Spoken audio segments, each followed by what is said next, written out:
Chill. Let's go. I was born to kill it. I was meant to win. I am down and willing, so I will find a way.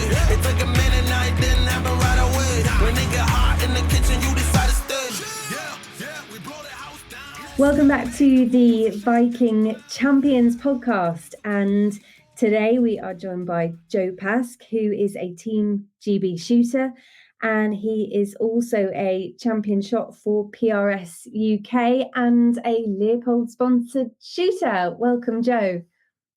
Thank you, Meredith. So tell us how your season has been so far. Yeah, it's been a good season. So started off in February at Pro Shoot in South Wales with a very, very cold, very windy match. And it was some pretty tough conditions and probably the toughest course of fire that we've had in the UK after the PRS UK guys went to the finale in Nashville last year.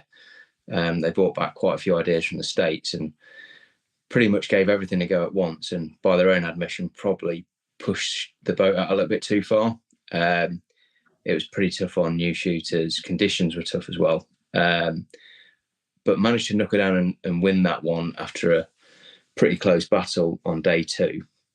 And then since then, had a number of good to average matches, not managed to pull any podiums out the bag, but sort of not had any horrendous defeats. Not had any horrendous defeats beyond that either. So, yeah, average and topped out in fifth for the PRS UK season overall. And what does that mean to finish the season fifth? What does that unlock? So, fortunately, the PRS UK guys have managed to get places at the US finale for the top 5 UK guys. So, just by the skin of my teeth, managed to scrape into that fifth slot. And so I'll be heading to Kansas in 2 days' time, actually. Are you nervous? Not so much nervous, no, because I'm just going to go and enjoy it. It'll be a good experience traveling with a good group of guys. And there's plenty of competition over there. I mean, the US guys have been doing it for a lot longer than we have. Just going to go and enjoy it. What's the reaction that you get from the Americans when Team GB turn up? So I think probably they're aware that they are a lot better than the rest of the world. But the guys who went to to Italy this year to shoot the World Rimfire Championships, I think probably shocked a lot of the US guys and a lot of the rest of the world, really. I mean, the Open team managed to take second overall as a team, and some of our guys individually beat the American shooters as well. So yeah, it wasn't just a clean sweep for the US guys. It was good to see the UK guys doing a bit of good too. And how does the kit compare? So, when you think about Americans, you generally think they have the top kit, they have the best gear, and then the Brits turn up and we're kind of, cobbled together with a bit of black nasty and whatever you've found in the shed to get there. What's the kit like, and how is it different? So I think, obviously the US just have better access to everything. A lot of stuff's manufactured either over there or is available over there a lot easier than we have it in the UK. Sort of action wise, if you go down the custom route, availability of actions is pretty limited compared to what they can get their hands on over there. And changing calibers, swapping barrels, we're obviously restricted by our firearms licenses. They're not. They can chop and change very easily and readily. Other than that, optics, triggers, all those sorts of things, pretty much the rest of the world can get those. Well, certainly the UK guys can get them pretty easily. There's good supplies from most of the major brands through decent distributors. I suppose beyond that, sort of primers and ammunition and components are certainly a lot more expensive in the UK, and I think there's been a steady flow of components, but not as available as the US again, I think, really. How do you feel about using the Leupold scope? Because obviously that is a through and through American bit of kit. How has it performed for you? Yeah, I really liked it. So before I even went into any precision rifle competition or any competition at all, I bought a Mark V just ready for a vermin stroke stalking scope, really. And when I dived into giving precision rifle shooting a go, I was quite lucky that I already got the optic covered. Love it.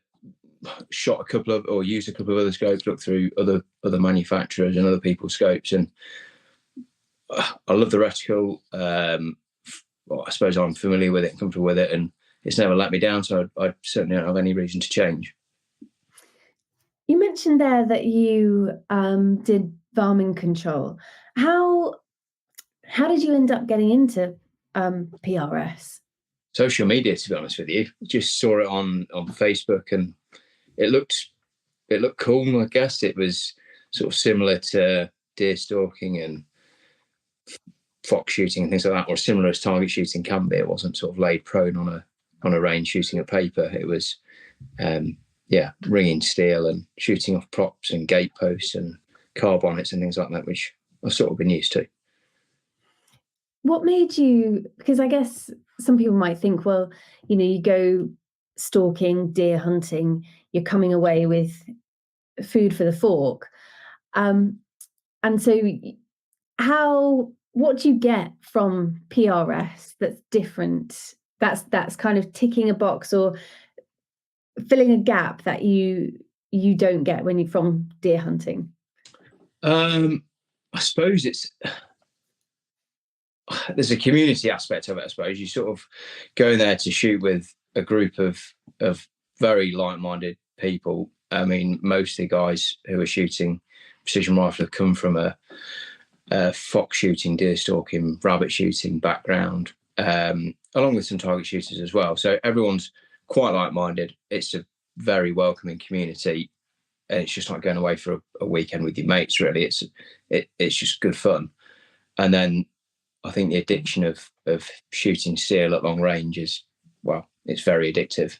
As soon as you shoot something at 600, 700, 800 yards, and you get that ding come back a second later, it's just, you're hooked, really, or I was. Do you think that's the main pull? Because from what you said there, it sounds like fox shooting, hunting, they're quite lonesome sports, but actually, PRS and the community, I mean, how big is the community? What can you expect to walk into? So matches generally are sort of 40 to 60 shooters, really, in a 2-day match. So you get to know everyone pretty quickly, and there's regularly 2 to 5 new shooters almost every time we go. But the community as a whole is probably 100 and odd people shooting pretty regularly. How does it work? I mean, is it just all big burly men, or are there people involved? Are the families there? How does it work?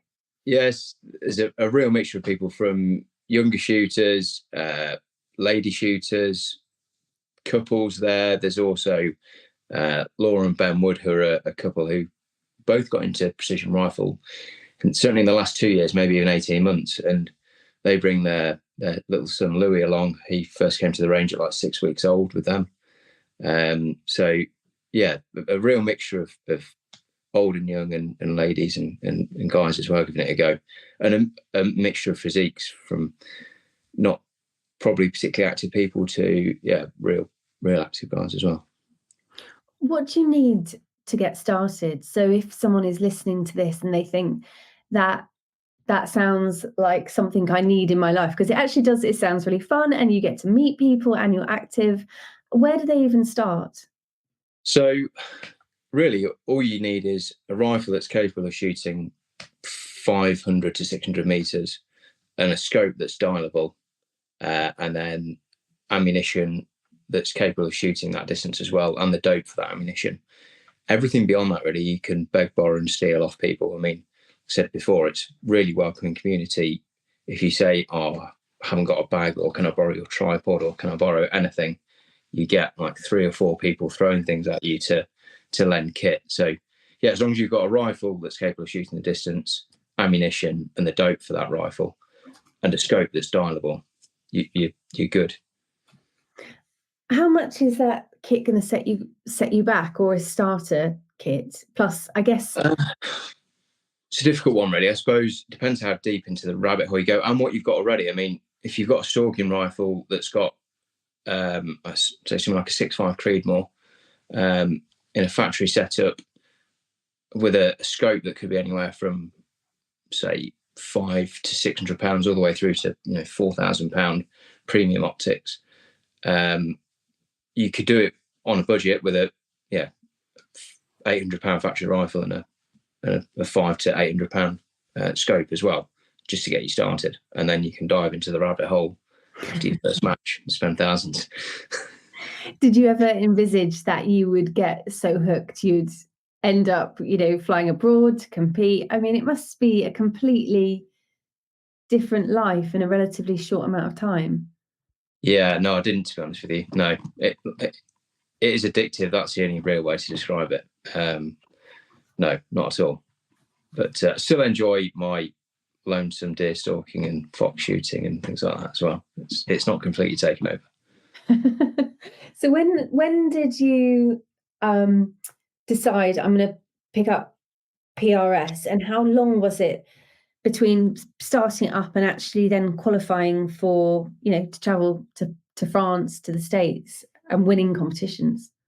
So shot my first match in August 2020, which I was supposed to actually shoot the first match in like July, but I think COVID put a stop to that match. So yeah, shot my first match in August 2020. That was my first time I'd ever been on a range. And there was only, I think we were limited by numbers to the match. They ran 3 one-day matches on Friday, Saturday and Sunday, and finished sort of middle of the pack for that, which I was really, really happy with, to have never done anything like that before. I was, very happy with that performance.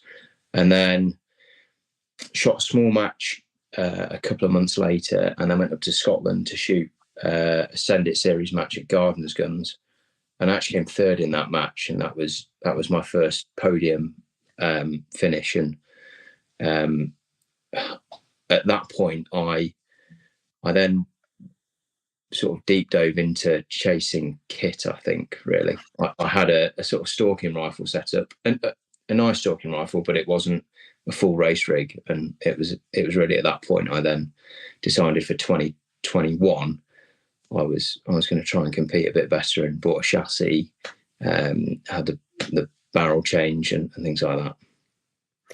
Is it a bit of a slippery slope? It is, but yeah, that's self-inflicted, I think. Yeah. If you're stubborn enough, you can definitely shoot, off the shelf factory gear. But yeah, it's shiny, nice things catch your eye very easily. How do you prepare for the competitions? Do you practice during the week, or how do you kind of make sure that you're getting those podium spots and you're qualifying?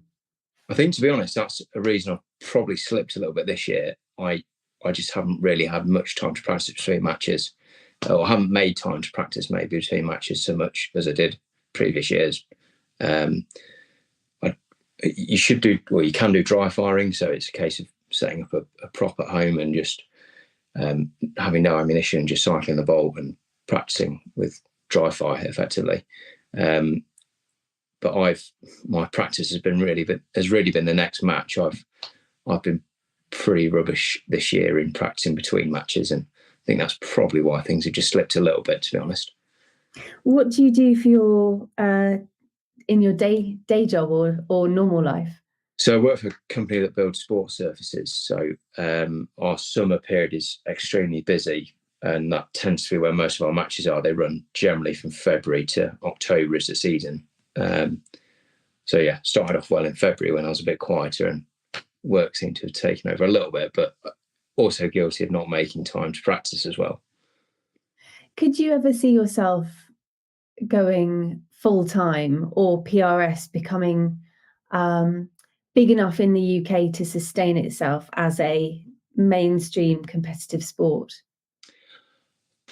Never say never, but I think it's probably unlikely. It's obviously massive in the US, and there's probably a handful of shooters, if even a handful, that are doing it full time, and a lot of those are just because they're industry related people. But yeah, I'm not aware of anyone who's sort of full time running the PRS scene without a day job, really. But if you could, would you? Oh yeah, 100%. And if you had, if it was your full-time job, and you could have any kit in the world, what would your setup look like if cost wasn't an expense? If cost wasn't a consideration? Probably relatively similar to what I've got in terms of rifle setup. I think the big thing would be to have access to a range. That if you were going to do this full time, if you can have a range in your backyard, that would be the biggest thing that you'd want. 500, 600 meter range would be ideal, or 1,000-yard range would be even better. So you wouldn't change anything about your setup in any other way? I don't think so. No. Be nice. Maybe nice to have sort of better actions or newer actions or more actions, but I'm pretty comfortable with the setup I'm running, actually. What's your take on off-the-shelf solutions? So with pro shoot firearms becoming a centre of excellence for PRS, and they're allowing people to kind of demo Savage rifles with the Leopold scopes. What's your take on the kind of off-the-shelf solutions like a Savage and Leopold combo for people who are thinking about getting involved? Is that kind of good enough to get them going? Absolutely, it is. Yeah, there's some really good off-the-shelf options like that. I mean, Matt Alwine, who's based in the US, he's using Savage rifles for both the PRS and the NRL Hunter Series, and he's had a very good run, especially in the NRL Hunter Series, winning not just the factory division but also whole matches ahead of guys using thousands of dollar setups. So yeah, they're more than capable. It's the nut behind the butt a lot of the time, I think. Yeah. I like that phrase. What was his name again? The guy in the States? Matt Alwine, ALWAINE, I think. He's also a Leupold team shooter. Oh, brilliant.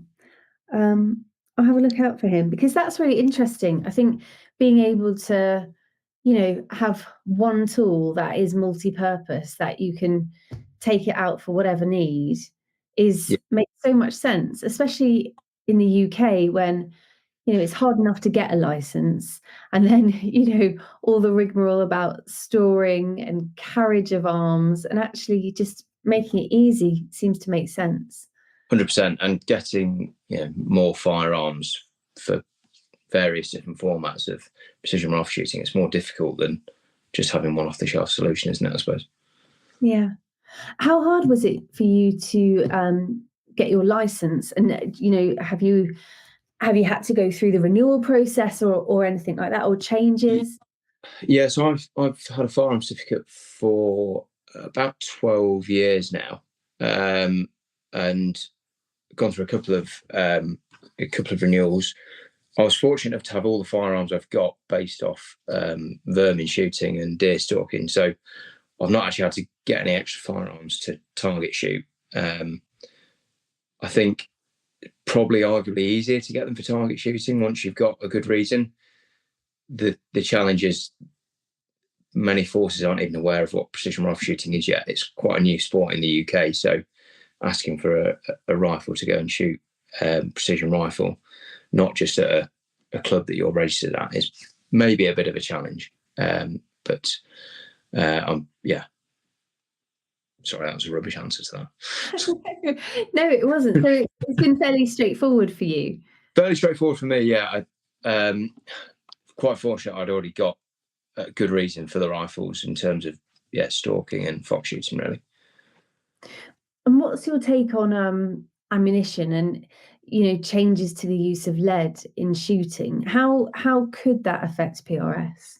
That could be a huge impact, really, because lead core bullets, as we currently shoot with the copper jacket, explode on impact, fragment on impact rather very quickly. Monolithic type bullets or sort of non-lead variants, anyway, copper alloys and things like that, they don't tend to fragment quite as easy as a lead core bullet. So I think there's potentially problems with the effect they're going to have on ranges and safety areas and things like that. They're more likely to ricochet. I mean, I'm sure there's technology being developed to replace lead in a target shooting scenario, but it could have a really big impact, actually. Does that worry you? A little bit, yeah. Just hopeful that there'll be derogations and sensible systems put in place for ranges that have already had millions and millions and millions of bits of copper and lead fired into them. It's also a concern though if you're shooting over private land. I mean, zeroing and things like that. You don't just, you need to turn up to a range with a rifle that's ready to shoot. We don't have the luxury of developing loads and then loading them and taking them to a match. You need to turn up to a match with your rifle ready to shoot and compete. Gosh, I feel a bit stumped now because it's kind of there doesn't seem to be a solution on the horizon, but equally, I mean, there's some big players, obviously, like the Bisleys, the Pro Shoots, properly constructed ranges, military ranges. A lot of those guys don't allow monolithic bullets at all at the moment. So there's got to be a bit of sense into how that either phasing works or whether derogations allowed for those guys to just use copper and lead bullets as they currently are. Yeah. So I don't fully understand enough about it, to be honest with you, but it's definitely a concern at the moment. If you turned up to a range shooting non-toxic copper only bullets, you wouldn't be allowed to compete. So you basically can only at the moment shoot lead to compete. Yeah, exactly that. And the 2.2 guys, it's even worse. Yeah, there's like 2.2 ammo is only lead, really, certainly for target shooting. Yeah. Gosh. Well, I guess if people are kind of listening and want to get involved with having their voices heard around the proposed ban on lead, they can always go to Pask and take part in the consultation and feedback through places like the Gun Trade Association to try and fight the cause. Going back to kind of happier thoughts about the future. When you compete in the States, what kind of thing are you going to be doing? Because the footage that I've seen, it looks crazy. It's people running around. It looks chaotic. It looks unsafe, but obviously it's not. Can you talk me through a typical day of what that competition will look like? Yeah, so I think probably for anybody who doesn't really understand PRS, if you compare it to going for a round of 100 sporting clays, it's quite similar to that. So you'll have sort of 8 to 10 stages per day set out with various targets, generally shooting sort of between 8 and 12 rounds, between 1 and 5 or 6 different targets, shot off either prone or various positions off barricades or props or things like that. So each stage is different and you're shooting, 100-ish rounds per day. So the US finale that we're going to is 10 stages a day, 10 rounds per stage for a total of 200 rounds for the match. and it's the range layout that we're going to this time is a field type range. It's got around about 330 degree arc of fire, so they've got a south range and a north range, and I'm led to believe anyway that you almost shoot you shoot a different wind every single stage. You never shoot sort of like if you're shooting at Bisley, for example, or even Pro Shoot. Most of the shooting is straight down the range in almost one direction of fire. There's a little bit of a pan change. In Kansas for this match, it's going to be different every single time you shoot a stage. So that'll be really good. You've got challenges with the wind then, and working out how that's affected. It's more difficult to carry that from the previous stage into the next stage. So yeah, it should be really good fun. What kind of things how is it different? So is it the kind of moving prone position up through windows? I mean, what are the kind of obstacles like, or the courses like? So a mixture of natural and man-made props, really. Some of those metal and wooden props are temporary or semi-permanent, and then other props could be, I've seen for Kansas, they've got a 360 excavator, they've got a bulldozer, they've got an oil pumping rig, and then along with various other props, they've got rocks set in the ground along. I don't know if they're set actually, or if they're natural rocks, but anyway, there's a series of rocks that shoot off as well. So yeah, it's just anything you could think of that you could put a bag on top and rest a rifle on, or lay on top of. It's pretty much a prop that you could end up shooting off. And do you get to practice before you do it, or is it you turn up and it's? Yeah, so in the US, most of their matches they have a train up day on the Friday. So you turn up first thing in the morning, register, normally pay a small range fee, and you basically have access to not the whole range but part of the range. So you can check zero, and you can also check your dope out to 1,000 yards or whatever they've got available out of the range. And then some ranges will let you also shoot off the props they've got set up, some of which may be used in the match. Others will have a complete ban on going anywhere near any props that are in the match, but they'll let you shoot off other props. In the UK, we don't yet have that luxury. I think maybe one day we will, but at the moment we don't have that luxury. And getting your rifles out there in the first instance, is that pretty straightforward? Kind of.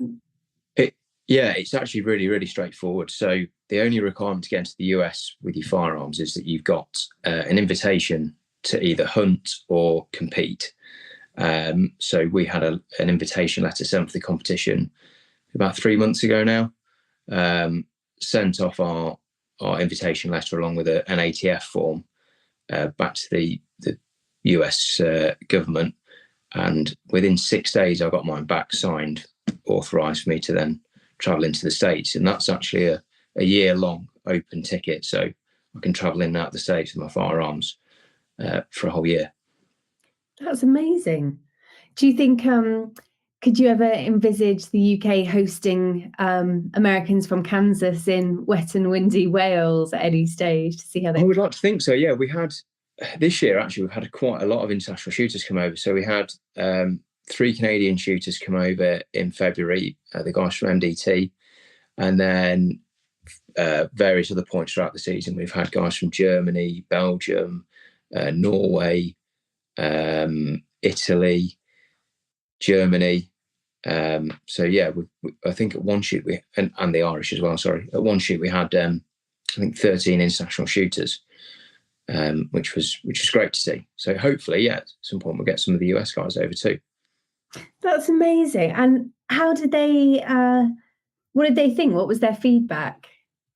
Really positive, actually. Yeah, the feedback generally for what the guys are doing has been really, really good. I think even the main PRS US guys have been very impressed with what the guys in the UK are doing. Yeah, it's been really good. And then sorry, I have so many questions. Post Kansas, but I won't keep you too long. What's in terms of kind of Team GB, where can you compete next? So are the European Championships? Is it kind of an Olympic sport? What's the kind of next round with it all? So the way they've been playing it so far, so we had the very first World Championships in France last year, which was a centre-fire match. And then this year we had the very first rimfire match, World rimfire match rather, which was in Italy. So the plan is for those to be rotated every year. So it'll be centre-fire, rimfire, centre-fire, rimfire. So next year, the US are actually hosting the centre-fire World Championships in Cameo, Colorado. So 2023 is basically the qualification year for GB selection. And I think we've got 2 more qualifying shoots left for the 2023 season for then selection to shoot for GB. So we're getting a pretty good idea of what the team's going to look like, but that could change. That can quite easily change actually in the next couple of matches. And that will be September next year when we go over there. And is that team kind of wholly male, or is it male and female, or just male and female? Yeah. So we've got the ladies team, or ladies division rather. We've got a factory division. We've got a limited division, which is 308 and 223. We've got a junior division and a mill stroke law enforcement division as well. Oh wow! The open division, much bigger. Yeah. So France last year we filled, or we had teams for every division apart from ladies and limited. This year in Italy, they managed to fill all the divisions and all the teams, and did really, really well there. Came back with podiums for almost all divisions as well. Oh, and senior division as well. Sorry, that's the other division that's included. So yeah, came back with podiums for almost every division that went to Italy, which was a great achievement. So yeah, I think this next time round we're hoping to field full teams again. And if people want to get involved and be in with a chance of competing for GB, which is it's an amazing accolade. I mean, how cool is that? How do people get involved? So the GB PRA is probably the best point of contact to start with. They're sort of bringing every match provider together. They've got a full list of dates on their website across all match providers, both 2-2 and centerfire. So yeah, just reach out to those guys, have a look at their website, and loads of information on there. Also, to be fair, if you recognise any of the guys who are competing, guys and girls who are competing, shoot them a message on Facebook or Instagram or anything like that. Everyone's pretty helpful and happy to discuss things. And for anyone who wants to get into PRS, what's the best way for them to get into that? So PRS, if you look at the PRS UK website and speak to Andy Simpson, really, he's one of the co-founders and owners of PRS UK. He generally sorts out all the social media and sort of the admin side of PRS UK, along with his 2 partners. A lot of people, I certainly was as well, I think a lot of people are nervous about sort of dipping their toe in it to start with. They would like to, but they're maybe concerned about not knowing anyone, or that they maybe don't feel good enough to compete. They've, see everybody competing regularly, and it's a little bit scary, I suppose, to go and do that for the first time, but genuinely it isn't. Everyone's very welcoming. Just come along and give it a go, and hopefully you'll be as hooked as we all are. That's brilliant. Thank you, Joe. And I think for anyone who wants to reach out to Joe, you can find him on his Instagram handle, which is Precision Rifle Joe. Nice. Thanks very much. Well remembered me. And yeah, we'll keep up with you and we'll keep talking. And those links that Joe mentioned, if you want to find out more, you can head to GB PRA, or you can head to PRS UK. to find out more about how to get involved with precision rifle shooting in the UK. Thank you very much, Joe. Enjoy the rest of your evening. Thanks, Meredith. You too. Good chat.